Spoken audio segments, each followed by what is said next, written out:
तो सुशांत को गए 4 साल हो गए हैं और अपनी चौथी डेथ एनिवर्सरी से पहले एक बार फिर नजर आए हैं सुशांत, और वो भी कहीं और नहीं बल्कि महादेव की गोद में, केदारनाथ में।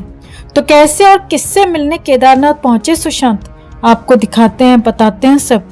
आप भी इस खबर को ज्यादा से ज्यादा लाइक और शेयर कर अपना प्यार और सपोर्ट दिखाएं और कमेंट में इसे लेकर आप भी अपनी बात, अपनी राय जरूर रखें। चैनल के साथ जुड़कर चैनल को सब्सक्राइब कर हमारी आवाज बने। तो सुशांत सिंह राजपूत की बहन श्वेता सिंह कीर्ति सोशल मीडिया पर काफी एक्टिव रहती हैं। वो अक्सर अपने दिवंगत भाई को इमोशनल पोस्ट के जरिए याद करती नजर आती हैं। अब अपने भाई की चौथी पुण्यतिथि से पहले उन्होंने केदारनाथ का दौरा किया और बताया कि कैसे इससे उन्हें अपने भाई के और करीब होने का एहसास हुआ। शनिवार यानी कि 1 जून को सुशांत सिंह राजपूत की बहन श्वेता सिंह कीर्ति ने अपने इंस्टाग्राम पर केदारनाथ की अपनी हालिया यात्रा की कई तस्वीरें पोस्ट की। उन्होंने अपने दिवंगत भाई के साथ मंदिर परिसर में ध्यान करते हुए अपनी तस्वीरों को जोड़ा और फिर अघोरी संत से आशीर्वाद लेते हुए एक और तस्वीर पोस्ट की जिनसे सुशांत भी कुछ साल पहले मिले थे। उन्होंने बैकग्राउंड में अमित त्रिवेदी का गाना नमो नमो इस्तेमाल किया। एक लंबे कैप्शन में उन्होंने लिखा, आज 1 जून है और 4 साल पहले इसी महीने की 14 तारीख को हमने अपने सबसे प्यारे सुशांत को खो दिया था। आज भी हम इस बात का जवाब खोज रहे हैं कि उस दुखद दिन क्या हुआ था। उन्होंने आगे कहा, मैं केदारनाथ में प्रार्थना करने, उन्हें याद करने और भाई के करीब महसूस करने आई थी। वो दिन अविश्वसनीय रूप से भावनात्मक था।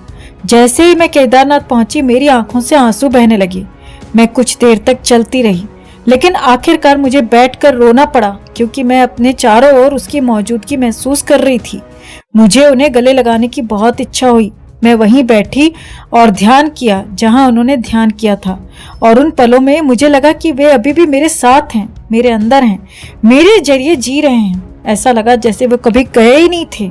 उन्होंने लिखा, कल पाटा में इंटरनेट कनेक्शन नहीं था। अपनी कार में बैठे हुए मैंने इंस्टाग्राम खोला और अपने फीड में केवल एक पोस्ट देखी, केदारनाथ में भाई की एक तस्वीर जिसमें वे एक साधु के साथ थे। मुझे पता था कि मुझे उस साधु से मिलना है और भगवान की कृपा से मैं उनसे मिल पाई। मैं आपके लिए वो तस्वीर शेयर कर रही हूँ। आखिर में उन्होंने लिखा, ऐसा होने के लिए भगवान की आभारी हूँ। पोस्ट शेयर किए जाने के तुरंत बाद फैंस ने श्वेता के कमेंट सेक्शन पर कई दिल छू लेने वाले कमेंट्स किए। ये तो हम सब जानते हैं कि सुशांत बहुत बड़े शिव भक्त थे, तो क्या महादेव अपने इस बच्चे को इंसाफ नहीं दिलाएंगे दोस्तों? क्या सुशांत के गुनहगार हमेशा यूं ही आजाद घूमते रहेंगे? न जाने किस क्रूरता से उन्हें इस दुनिया से विदा किया गया, लेकिन हम उम्मीद करते हैं कि अब वो जहाँ भी हैं महादेव की गोद में हैं और महादेव उन्हें कभी न कभी न्याय जरूर दिलाएंगे। वो कहते हैं ना दोस्तों कि किसी को खोने के बाद ही हमें उसकी अहमियत समझ आती है। सही कहते हैं। सुशांत के रहते हमने उनकी अहमियत नहीं समझी।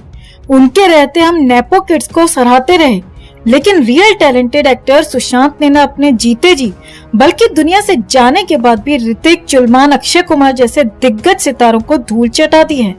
तो कैसे दुनिया से जाने के बाद भी सुशांत ने इन स्टार्स को दिखाई औकात? आपको दिखाते हैं, बताते हैं सब। आप भी इस खबर को ज्यादा से ज्यादा लाइक और शेयर कर अपना प्यार और सपोर्ट दिखाएं और कमेंट में इसे लेकर आप भी अपनी बात, अपनी राय जरूर रखें। चैनल के साथ जुड़कर चैनल को सब्सक्राइब कर हमारी आवाज बने। तो बॉलीवुड एक ऐसी जगह है जहां किसी स्टार की 2-4 फिल्में फ्लॉप हो जाएं तो उसे लोग भूल जाते हैं। यहाँ किसी को याद रखने के लिए किसी के पास टाइम ही नहीं है। ऐसे में अगर किसी अभिनेता को उसकी मौत के वर्षों बाद भी IMDb जैसे सिनेमा के बड़े पोर्टल पर लगातार ढूंढा जाए तो ये अपने आप में एक बहुत बड़ी उपलब्धि है। हम बॉलीवुड के चहेते सितारे सुशांत सिंह राजपूत की बात कर रहे हैं दोस्तों। चलिए आपको बताते हैं पूरा मामला। हॉलीवुड से लेकर बॉलीवुड, टीवी और तमाम मशहूर हस्तियों के बारे में अगर सटीक जानकारी चाहिए होती है तब लोग दुनिया के सबसे लोकप्रिय और आधिकारिक स्रोत IMDb का सहारा लेते हैं। वहीं IMDb ने हाल ही में सबसे ज्यादा सर्च किए गए भारतीय स्टार्स की सूची को जारी किया है। इस टॉप 100 की सूची में सुशांत सिंह राजपूत को 7वां स्थान प्राप्त हुआ है। आप इसी से सुशांत की लोकप्रियता का अंदाजा लगा सकते हैं। जहां एक तरफ नेपोटिज्म की बदौलत स्टार किड्स इंडस्ट्री में नाम बनाते हैं या बनाने की कोशिश में जिंदगी खपा देते हैं, वहीं बिहार के एक छोटे से शहर से आकर सुशांत सिंह राजपूत ने बेहद कम समय में जो नाम कमा लिया वो सबके लिए संभव नहीं है। टीवी के हिट शो पवित्र रिश्ता से अपने करियर की शुरुआत करने वाले इस टैलेंटेड अभिनेता ने अपने छोटे से लेकिन यादगार करियर में बॉलीवुड को एक से बढ़कर एक हिट फिल्में दी। बॉलीवुड में सुशांत सिंह राजपूत ने अपने करियर की शुरुआत बतौर बैकग्राउंड डांसर के रूप में की थी। उसके बाद धीरे धीरे खुद को तराश कर अपनी मेहनत के दम पर वो फिल्मों में लीड रोल करने लगी। अपनी पहली फिल्म काइपोचे से उन्होंने बता दिया था कि बॉलीवुड में एक नया सितारा उभरने जा रहा है। काइपोचे के बाद वो एक से बढ़कर एक दमदार फिल्में अपने दर्शकों को देते गए। यशराज फिल्म्स के साथ सुशांत ने फिल्म शुद्ध देसी रोमांस की थी।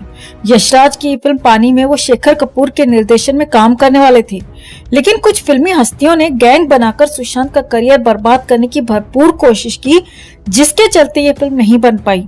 पीके में उनका किरदार लोगों को अब भी याद है। डिटेक्टिव ब्योमकेश बख्शी से सुशांत को बहुत उम्मीदें थीं, पर दिवाकर बैनर्जी के सुस्त निर्देशन के चलते ये फिल्म फ्लॉप रही और यहीं से सुशांत का नए सिरे से संघर्ष शुरू हुआ। सुशांत सिंह राजपूत के बारे में लिखते हुए अक्सर आनंद का एक डायलॉग याद आता है दोस्तों। राजेश खन्ना कहते हैं, बाबू मुशायर, जिंदगी बड़ी होनी चाहिए, लंबी नहीं। और इस छिछोरे स्टार के लिए भी यही लाइन सटीक बैठती है। 14 जून 2020 को सुशांत इस दुनिया को छोड़कर चले गए, लेकिन अपने चाहने वालों के दिलों में वो आज भी जिंदा हैं।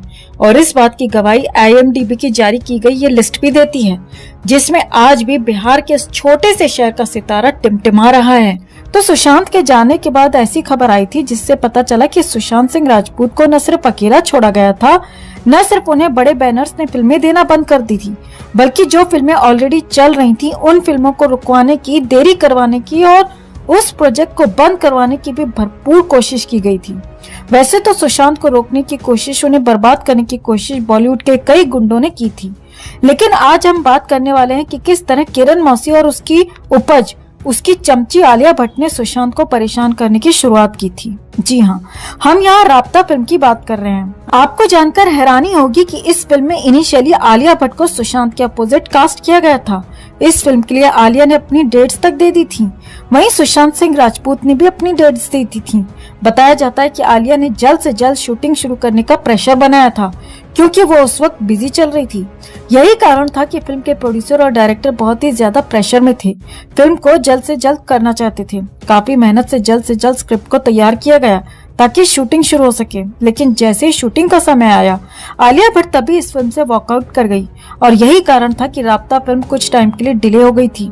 फिल्म की लीड एक्ट्रेस ही नहीं है तो फिल्म की शूटिंग कैसे हो सकती है। कहा जाता है कि आलिया भट्ट ने इस फिल्म से एंड टाइम पर वॉकआउट इसीलिए किया क्योंकि तब करण जौहर ने उसे फिल्म ऑफर कर दी थी, जो फिल्म आज तक नहीं बन पाई है। लेकिन किरण मौसी की इसी फिल्म के लिए आलिया भट्ट ने तब राब्ता से वॉकआउट कर दिया था, करण के कहने पर ही। और बताया जाता है कि किरण मौसी तब सुशांत को बर्बाद करने के मिशन में जुड़ चुकी थी। किरण मौसी दूसरे बैनर्स के साथ सुशांत के खिलाफ गैंग में शामिल हो चुकी थी, ताकि इस आउटसाइडर को इंडस्ट्री से बाहर किया जा सके। और तब आलिया की जगह कृति सेनन को इस फिल्म में लिया गया और फिर इस फिल्म को बनाया गया।